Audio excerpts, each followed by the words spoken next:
real quick. Let's see. I am not seeing it yet.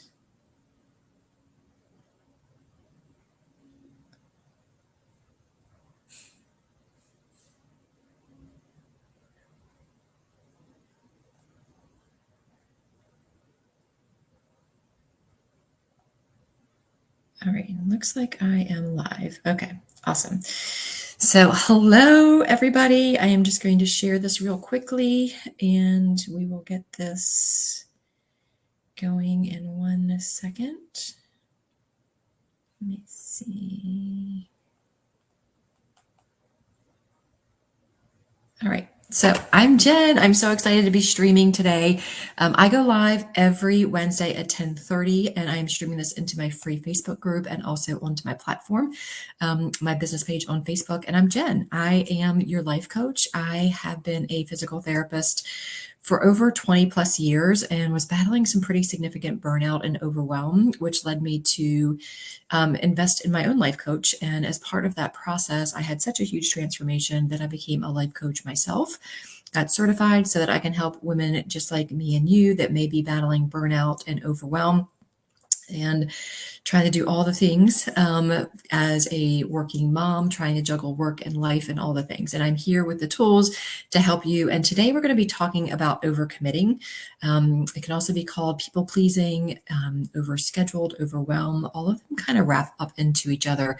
The coaching term would be people pleasing, but you may resonate more with like overcommitting and overscheduled and saying yes when you want to say no, or not being able to say no so that you can say yes to yourself. So I really want to talk to you guys about how that can be impacting you. So with that, I'm going to kind of dive into the content real quick here and share more about why people pleasing is so really kind of so important for you to be aware of and being overcommitted. This topic really comes up a lot in my coaching with my current clients. It comes up when I do my free complimentary Calm Your Chaos calls. And so often we are saying yes to people, to things, to volunteering because we want to feel more loved. We want to feel more included. One of these situations came up in a coaching call with one of my clients last week. She was sick. She was battling a pretty significant illness that was making her feel really bad. And she was supposed to go to work the next day. So she works over the weekends in healthcare, and she had a real issue with calling in and like calling out for work. And when I questioned her, like, what's making you feel like you can't call in for work knowing that you're sick? And she was like, I don't want to let people down. I'm afraid that if I call in sick, people are going to be upset with me. So I kind of coached her through that. And it came down to like, she is wanting to people please the people at work. She wants to be accepted by people at work, which is totally normal. I used to battle this as well, like not wanting to call out sick because I would feel guilty because I was putting more burden onto other people. I didn't want to call out because I didn't want to let my boss down, right? And I kind of coached her through that process. People pleasing, overcommitting, not speaking up for yourself shows up in different ways also. Another way that I saw somebody describe it is like you're getting this amazing massage, right? So you're investing in treating yourself to a massage. You're in the spa, you're, face down, starting the massage, and the massage therapist is like, let me know how the pressure is, if you need it softer or harder. And I mean, I've done this too before I, became a life coach and went through coaching myself. Like I would just sit there and let the massage therapist massage me, even though I wanted to be like more of a deeper massage, right? So I didn't want to speak up because I didn't want to make her feel bad. So my investment, like I was people pleasing, right? Because I didn't want to upset the massage therapist that had their hands on me at that time. So people pleasing can really show up in different ways, right? Another way is like right now, it's beginning of school for a lot of us, and you're probably getting inundated with requests to help out at your children's school. And if you have the time and you want to do that, then do that. But if you're doing it just to look better, if you're doing it so that the cooler moms like you, if you're doing it because you feel like you have to say yes, then I would take a moment, a purposeful pause is what I call it, and really think about why you're feeling like you have to say yes. Okay. Because typically when we say yes to others, we're having to say no to ourselves for something, right? And what I really work with my clients is allowing them to learn how to say no with grace and confidence so that they can say yes to something they want to do. So they can say yes to putting themselves on their priority list. And I really want to talk about the difference here for a second. I'm not saying to never say yes. If you truly have the time and the energy and you want to say yes to volunteer in your kids' school, yes, do that. But if you're saying yes and then you feel resentful, like, how am I going to squeeze this in? You say yes and then you're like mad, like, why did I say yes again? If you're going to say yes and feel like overscheduled and stressed, then at that point, I would take a pause and just think about why you're saying yes. Okay. Just ask yourself, like, why do I feel the need to say yes? And kind of follow that thought process through. Okay. So if you've ever kind of diving into more of the teaching today, if you ever find yourself saying yes when you really wanted to say no, or overcommitting to things that drain your energy, then this session is for you. Okay, so stick with me. As women, we're constantly trying to balance work, family, and everything in between. And people pleasing can really sneak in as one of those barriers to creating the life that you've always wanted, right? As a little girl, we have this image, and even now, like, we have this image of wanting like a calm, peaceful, in control life. And so often, the women that I'm talking to don't feel that way. They don't feel that. They feel chaos. They feel overwhelmed. They feel burnt out. They feel like they're a hot mess express, right? And people pleasing can be one of the biggest contributors to those. I know I've certainly have wrestled with it. I know all of my clients wrestle with it. It's one of the things that we definitely tackle as part of our coaching. And I know that a lot of you are juggling and wanting to like have these ambitious career goals, or businesses with personal life demands too. Like, my season of life right now is I have two teenagers that are in high school. They both are highly competitive volleyball players, and I have aging parents that are needing me more and more, right? So you kind of feel like you're pulled in all these different directions, plus working full time and a life coaching business. So I'm feeling very pulled, but it's also manageable when I'm taking care of myself, right? I've learned to say no with grace, and without explanation, so that I can take care of myself. It takes work because there's times definitely still where I want to say yes to all of the things because I want to still feel loved and included, but I'm a work in progress. And this is some of the things that I definitely help my clients with. It's easy to fall into the trap of making everyone else happy, but in doing so, we really end up sacrificing our own well-being, which can lead to burnout, stress, resentment, and even physical issues with our health, down the road. When we give too much of ourselves, we often lose sight of our own needs, and that can make you feel overwhelmed. Okay. It's not just about being busy, it's about an overcommitted schedule that leaves no room for me time or self care. And I know that many of us are trying to create healthy habits. And you may hear the buzz term like boundaries, but people pleasing can really stand in the way of your transformation into the life you've always wanted. It can really stand in the way of creating that life that you want, that more balanced, calm, peaceful life. And if we're not careful, then people pleasing and overcommitting can really lead to more self-limiting doubts that really control us, thinking that we need to keep everyone happy in order to feel worthy and successful. But remember, I'm here to share today that saying no doesn't mean that you're letting someone else down. It really means you're saying yes to yourself. And that's a really powerful shift. Okay. I remember, one of the ladies that was in my mastermind last year, like, her and her husband were always saying yes to all the social engagements. And this one time she was asked, and she really just didn't feel like it. She was really, really tired. She knew she had to get to bed early that night to take care of herself. And when her friend said, "Oh, are you and your husband coming over tonight? Or are you coming over tomorrow?" She's like, "I really don't think we can make it this time." And she just left it at that. And her friend was like, "Okay, we're going to miss you, but we'll see you next time." Right. So what I taught my client to do was to say no without an explanation. If you feel the need to give an explanation, certainly do. But the friend was just like, "Okay, no problem. We'll see you next time and we'll miss you." Right. So she didn't even ask why.